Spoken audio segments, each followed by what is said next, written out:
Gustavo Petro es un narcopresidente. Y me consta. Bienvenidos al canal de Operación Libertad Venezuela. Soy Ulf Erlingsson y he sido coordinador de eso desde el inicio en 2011, con unas excepciones. Ahora, quiero contarles por qué eso me consta. Porque esto no es algo que alguien me ha dicho o que he escuchado. No. Esto es mi propia conclusión después de lo vivido en Colombia y Venezuela.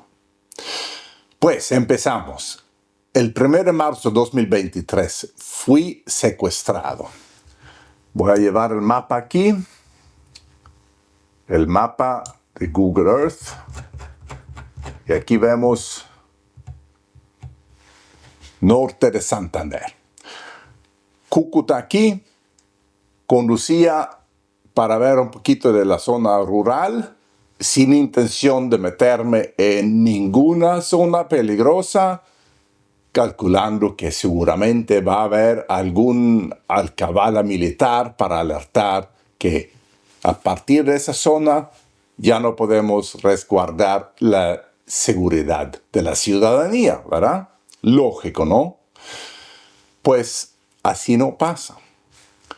Sin saberlo, yo entré muy lejos en territorio controlado por ELN. Pasé bases o puestos militares vacíos, sin personal, pensando, ok, aquí no hay nadie, entonces aquí no hay zona de peligro. Era al revés.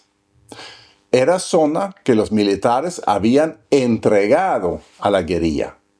¿Y quién es el jefe de los militares? Gustavo Petro, el presidente.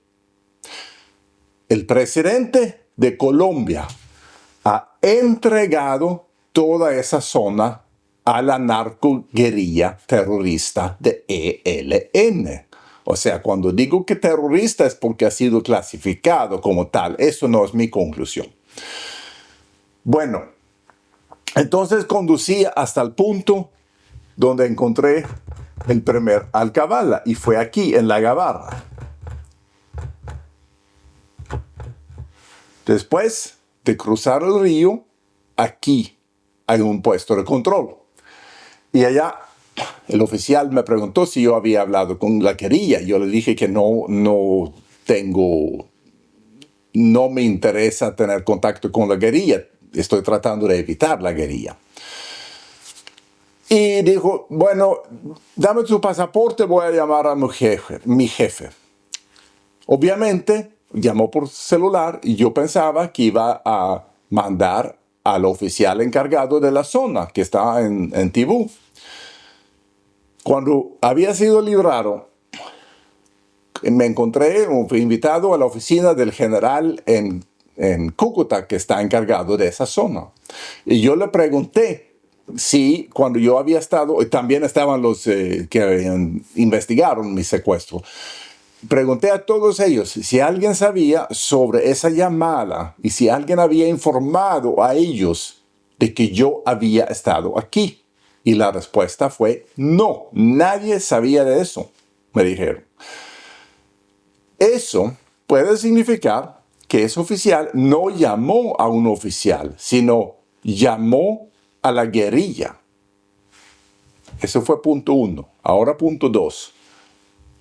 Yo pregunté si podría hacer un vuelo aquí con el drone para grabar el ambiente, porque lo que a mí como geógrafo me interesaba aquí era el ambiente, el río. Y me dijeron que no, demasiado peligroso.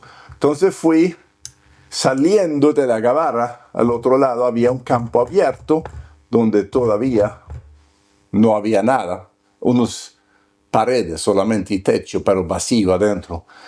Y aquí hice un pequeño vuelo para hacer un panorama y tener esa visualización para video que yo quería, el paisaje. Y después regresé. En la subida, vamos a ver, aquí está Cúcuta y La Gabarra. Algún lado aquí cerca de Cúcuta, yo también había hecho un pequeño vuelo pensando que quizás es la última oportunidad. Si me paran en 3 kilómetros, ya tengo algo. Cuando yo estaba regresando, a 100 metros más o menos de donde yo había parado allá, la guerrilla me paró. ¿Casualidad? Y investigaron lo que había sido grabado. Me preguntaron si había volado. Sí, le dije, aquí y allá. O sea, yo no sabía dónde estaban en ese entonces. Después me di cuenta porque la posición fue grabada y mi celular.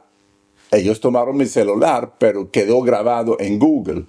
Así que pude ver las posiciones en Google después. Y también las posiciones donde ellos habían abierto el celular para hackearlo. El Tarra, por ejemplo, habían estado. Pues, entonces me di cuenta que me habían parado justo en ese punto. Y le conté que yo estaba allá para hacer un video para YouTube, para más que todo la geografía, porque mi tarea real fue ver cómo estaba la situación de los refugiados, los venezolanos que estaban en Cúcuta, donde hay una situación bastante compleja con webcams y explotación y tráfico humano. Eso era realmente mi propósito allá. Yo no estaba allá para ver lo del narcotráfico, sino el paisaje como geógrafo. Eso me interesaba. Bueno, ellos verificaron lo que había en la cámara y me preguntaron por qué había grabado un base militar. Y yo le dije, ¿cuál base militar? Yo nunca vi una base militar. Pero pregúntense, ¿por qué les interesa la guerrilla si yo grabo un base militar? ¿Qué tiene que ver la guerrilla con un base militar?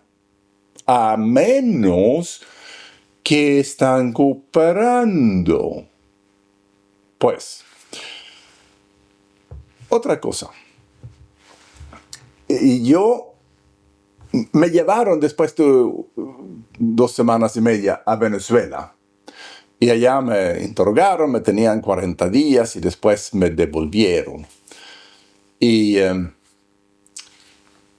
después de haber sido liberado, leí las noticias, todo lo que había pasado, porque era un momento, unos meses, donde se estaba negociando hacer elecciones presidenciales en Venezuela. Y obviamente, en Operación Libertad Venezuela, nos retiramos, apagamos la lucha en 2018 para enfriar todo y dar oportunidad a participar en elecciones, porque nos dimos cuenta que aquí lo que había que hacer era dar la vuelta del asunto, participar en elecciones, demostrar al mundo que la oposición ganó, que el régimen hizo fraude y que miente sobre el resultado.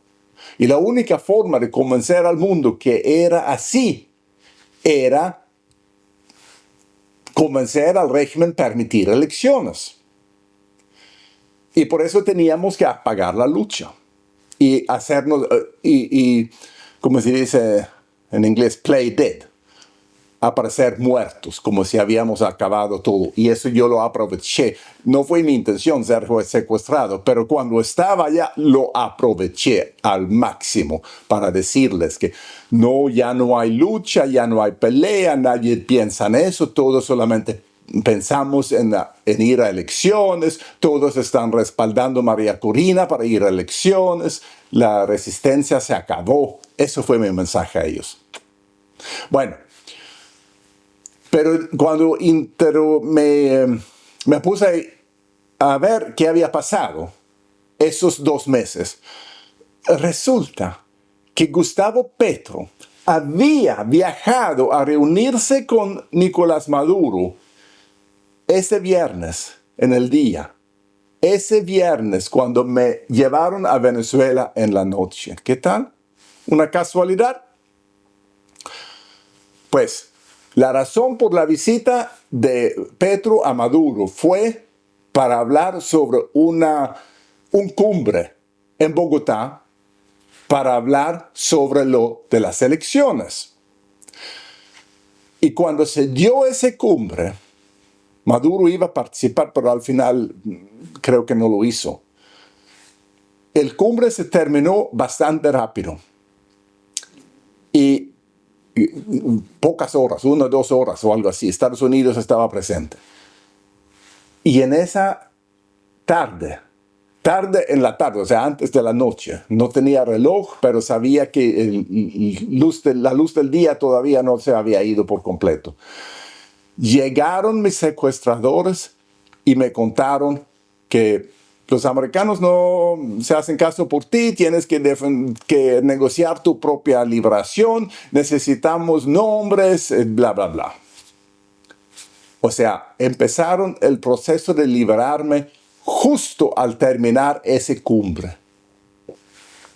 Eso en sí no significa nada, pero en la combinación con que me llevaron a Venezuela justo después de la reunión de Maduro y Petro, y empezaron la liberación justo después de la cumbre que había negociado ese día. ¿Verdad que cuadra? Ahora, después de haber sido liberado, logré, como buen geógrafo, averiguar dónde había estado. Encontré quiénes fueron mis secuestradores, muchas horas de negocio. Seguramente se arrepienten de haberme secuestrado, porque si no me hubiesen secuestrado, no me hubiese dado cuenta de nada de eso. Todo fue porque ellos me llevaron. Aunque estaba con venda por los ojos, los oídos funcionan, la nariz funciona, hay mucho que funciona, los pies funcionan, uno puede sentir cómo está el terreno, qué tipo de suelo, y escuchar el sonido de uno camina para ver más o menos qué tipo de vegetación es, escuchar los pájaros para ver, por ejemplo, había un pájaro allá en Venezuela que no hay en Colombia. Bueno, y logré calcular que yo había estado. Identifiqué las casas exactas en Catatumbo donde yo había estado. Y era aquí. Primero esa casa, después esa y al final esa. Y aquí hay una vía. Esa es una cuesta aquí. Y al bajo está Río Catatumbo. Y aquí estaba. En enero de este año empezó una guerra entre ELN y FARC. ELN había robado un contenedor de cocaína, 10 toneladas, según lo que me han dicho. Y yo calculo que esa a lo mejor estaba en Pal Norte, porque en la primera noche me tenían en una casa que yo estimo pertenece a la compañía Pal Norte, por algo que observé allá. Y aquí tienen palmeras. Yo creo que eso es donde la cubierta para lo del narco. Bueno, entonces en enero, como dije, habían robado esa cocaína y empezaron la guerra y había mucha presión en Colombia de hacerle frente a eso, que el militar tenía que proteger la población porque había una huida muy grande de gente y muchos muertos. Y había una rueda de prensa con Gustavo Petro para decir que iban a atacar o algo así, no me recuerdo el tema de la rueda de prensa. Pero lo que era llamativo es que atrás de él estaban las coordenadas de un sitio que todo el mundo entendió que era un sitio donde se iba a hacer un ataque. Yo puse esa coordenada en Google Earth. Recuerda, yo había estado aquí, las coordenadas eran allá. Y todo eso es donde cultivan la coca que procesan aquí.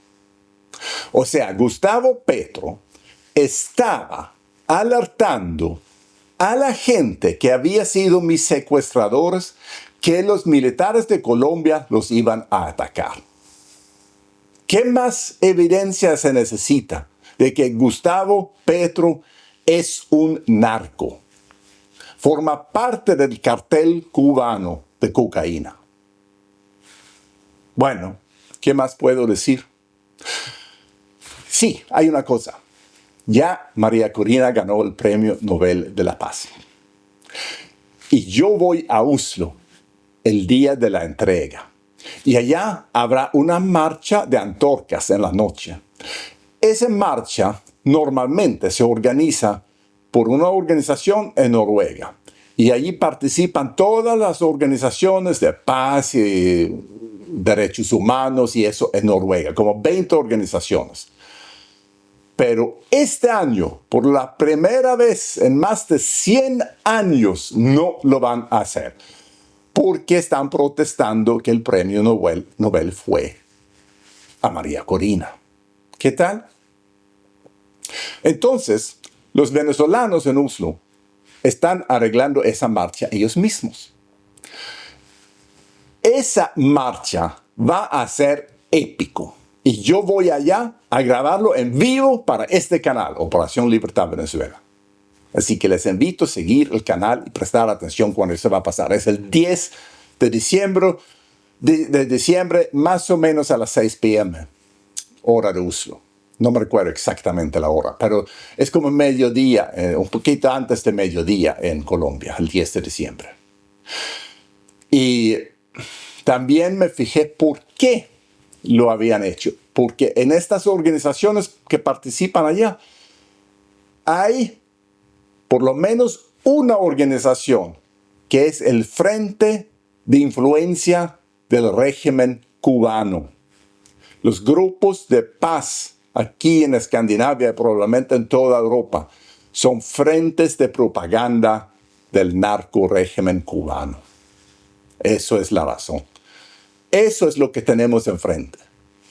Un conglomerado criminal global protegido por estados soberanos que tienen mucha plata para propaganda y que están tratando de callar la verdad. En América Latina la verdad sale mucho más que aquí. Aquí es muy difícil decir la verdad y hacerlo salir. He escrito muchas cartas a la prensa y nadie lo publica. No lo publica. No les interesa. Y claro, una razón por qué no les interesa a lo mejor es porque están comprando la cocaína y están usándolo en las fiestas. Aquí hay una corrupción y una hipocresía muy grande.